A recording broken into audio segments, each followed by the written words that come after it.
नाज़रीन, अवांखे अहम ख़बर ॾींदा हलूं त गॾियल अपोज़िशन क़ौमी असेंबली जे स्पीकर असद कैसर ख़िलाफ़ बेएतमादी रिथ आणण जो फ़ैसिलो करे वरितो।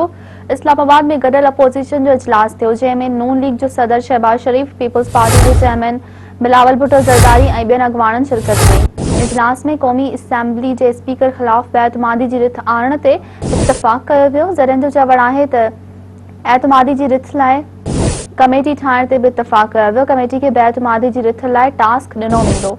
गॾियल अपोज़िशन स्पीकर तरफ़ां 7 मेंबरनि ते ऐवान में अचण ते पाबंदी विझण वारो फ़ैसिलो बि रद्द करे छॾियो।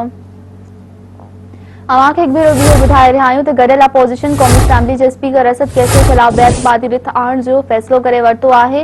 इस्लामाबाद में गॾियल अपोज़िशन जो इजलास थियो, जंहिं में नून लीग जो सदर शहबाज शरीफ, पीपल्स पार्टी जो चेयरमैन बिलावल भुट्टो ज़रदारी ऐं ॿियनि अॻवाननि शिरकत कई। इजलास में क़ौमी असेंबली जे स्पीकर ख़िलाफ़ बेएतमादी जी रिथ आणण ते इत्तफ़ाक़ कयो वियो।